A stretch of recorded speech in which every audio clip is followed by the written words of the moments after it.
Alright, I'm taking out the oil pump or oil filter adapter and check ball. I've already loosened it up. Good thing I checked it, or good thing I'm taking it out because it was already loose.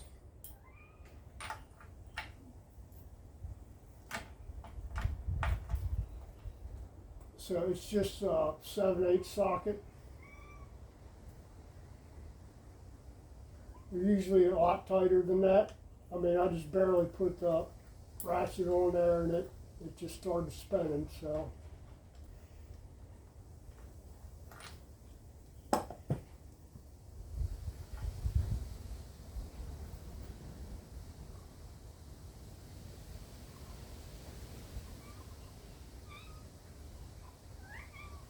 Ball won't want to come out. So that's it right there.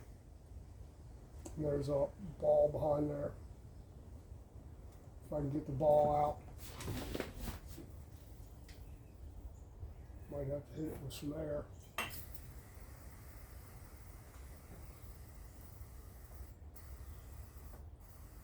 Spray some cleaner in there. This thing's a lifesaver right here.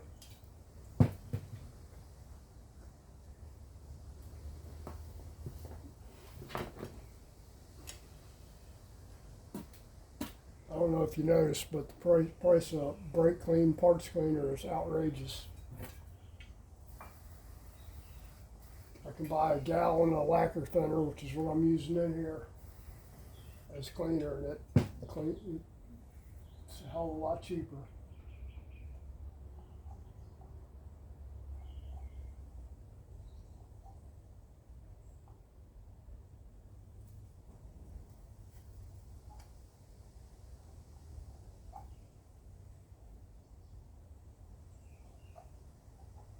Yeah, I'm probably going to have to hit that thing with some air to get it out. It don't want to move.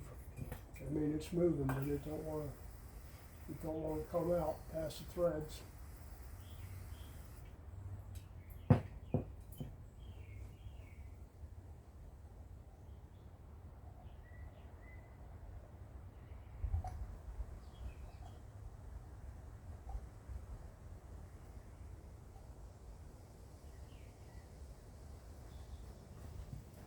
Let's see if I can get something to blow it out of there with it.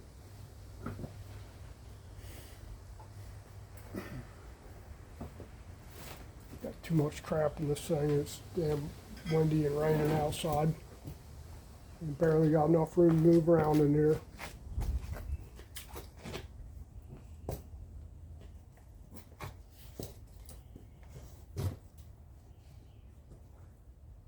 Probably gonna have to fire this compressor up. I'm not probably going to have to. I'm going to have to. I don't know if I can pause this thing. I can't see to edit it anymore, so we'll see if I can pause it. I'll still get it downloaded. I think I loaded 2 videos at the same time a couple minutes ago.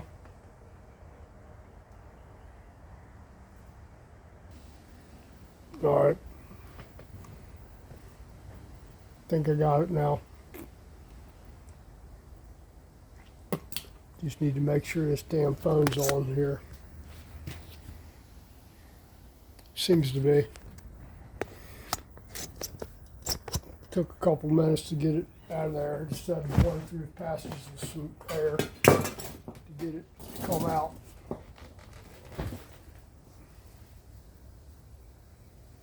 But that's your check ball right there.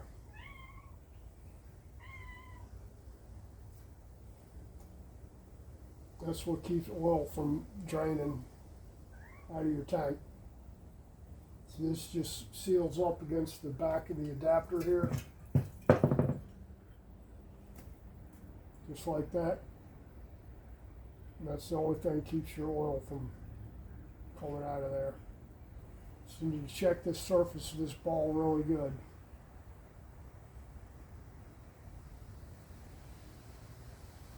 If it's got any score marks in it at all, you need to go ahead and replace it. Should still be available, maybe. I'm sure somebody makes one. If Harley doesn't still make it, I'm sure they probably do. It might carry over later models, I don't know, I haven't checked. If somebody knows, let me know if it does or not. But that's your check ball there. Let me see if we can come over this side over here. I'll show you the oiling system, how it goes through the cam cover.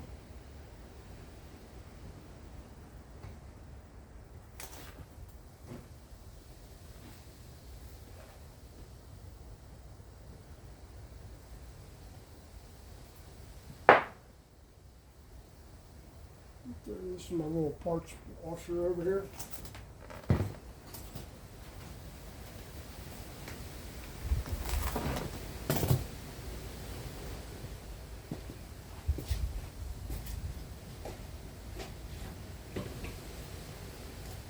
Let that soak for a while.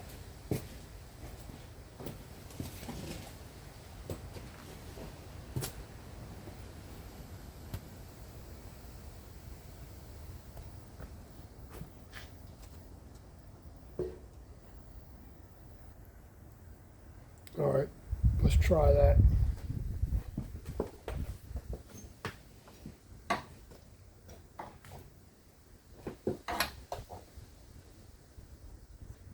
All right, so your oil pump is mounted right up there. You can see where my finger comes through there. That's where your oil pump goes. Feed lines coming out of the tank, this side of the pump down here. You can see it still right here, or right here. That's the return line that I cut. It's going up to the pump. The pump's spinning. It's sending oil through this line right here, which is 5/8 wrench to get off there. And it just screws up in the bottom of the oil filter housing right up over here. Then it's going to fill up.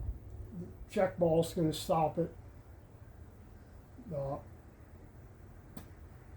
Once it has pump pressure, it's going to push open that ball with the spring on it. Oil is going to go through the filter into this little housing right here. You can see that little bump that's cast in there. And there's a fitting on the end right there where they cross drill it through there. It's right there in the frame. You can't get that fitting out.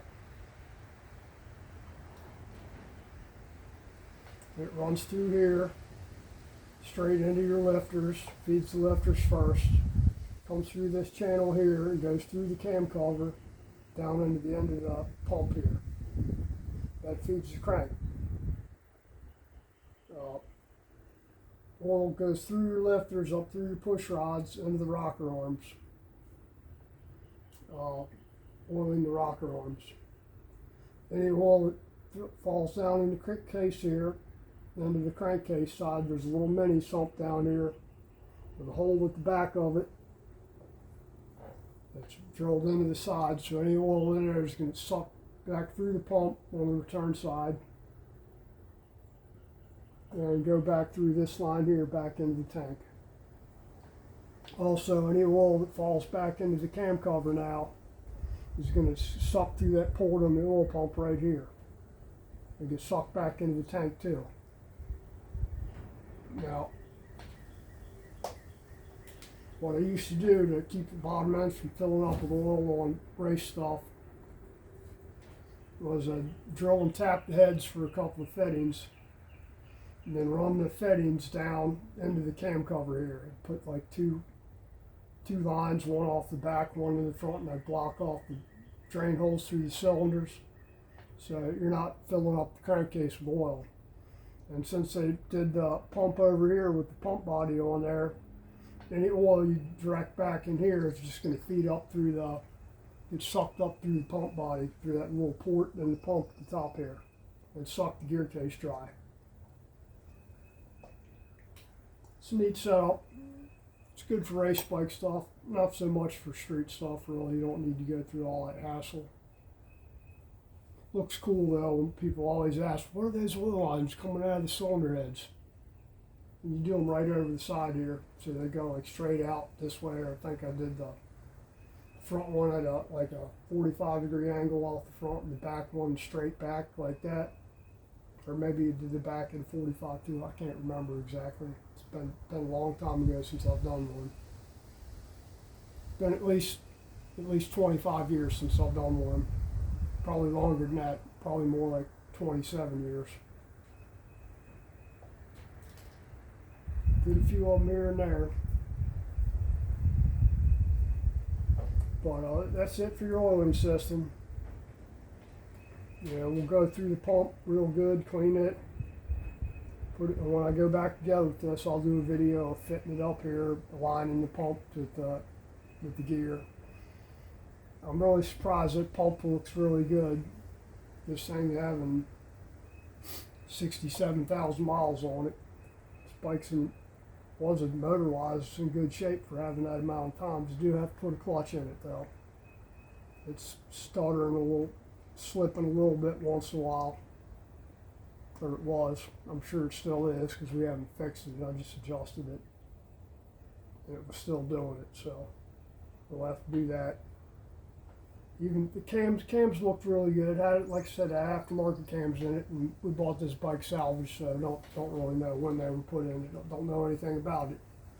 Know that the front base gasket was pouring like a sieve, and the ignition system went out on it, dropped the cylinder. I think it dropped. I don't remember it dropped the front or rear cylinder, but it was running on one cylinder.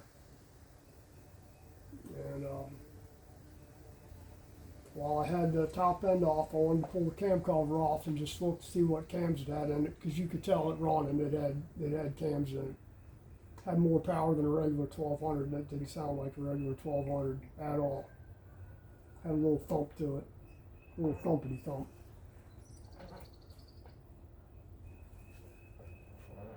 And everything looked pretty good, other than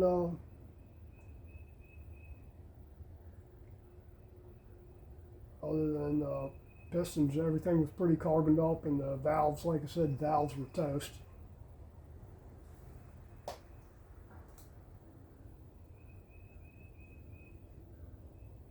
So we got another set of 1200 heads that we bought used, and somebody had put black diamond valves in them. Ports are stock, but somebody had put black diamond valves in there, so that's good too.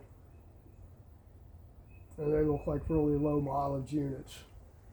I haven't disassembled the heads yet, but we will here. That's next.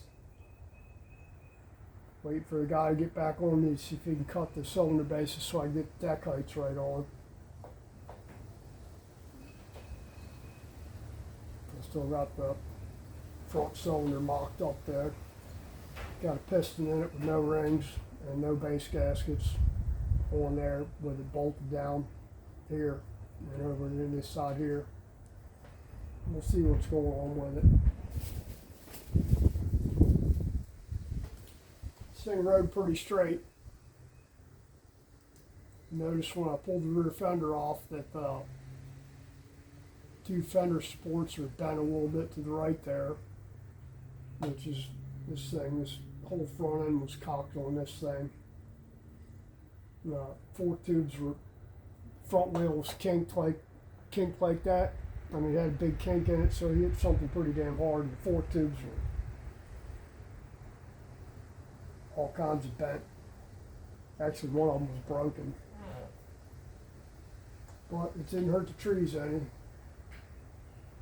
Trees were fine. Ended up putting found some good used fork tubes, and ended up finding a wheel, a used front wheel that was laced to a shovel head front hub from like 74 to 77 front hub from a shovel head, but the rim and spokes looked brand new, so laced up a 21 to put back on there using the stock hub that was on here, stock Harley hub that was on the stock XLC front end. And didn't really like the front 21. The boy wanted a 19, so a friend of ours, we were over there and talking to him and talking about bikes and all that, because he's into bikes too. And he's like, man, I got a set of Sportster rims here, stock. So we grabbed that 19 front and the back one that I just, the back 9-spoke that I just popped the bearings out of, and we'll mount and balance, get rid of that disc wheel, and mount that other tire to it, put it back on there, go from there. I'm not doing a whole bunch else, put it back together. I need to ride it and do some test and tune days. Got to get an ignition system for it, and we'll go from there. But I'm just rambling now, so just want to do it, finish up that video on that. I know I had just done a video a little bit ago on the oil pump, and I thought I did 2 videos. I did one on cylinders, but evidently I combined both of them together. So we'll go with that. And that's it for this one. If you like my content, please like, share, subscribe, comment, whatever, share, all that stuff. Appreciate you. Thank you.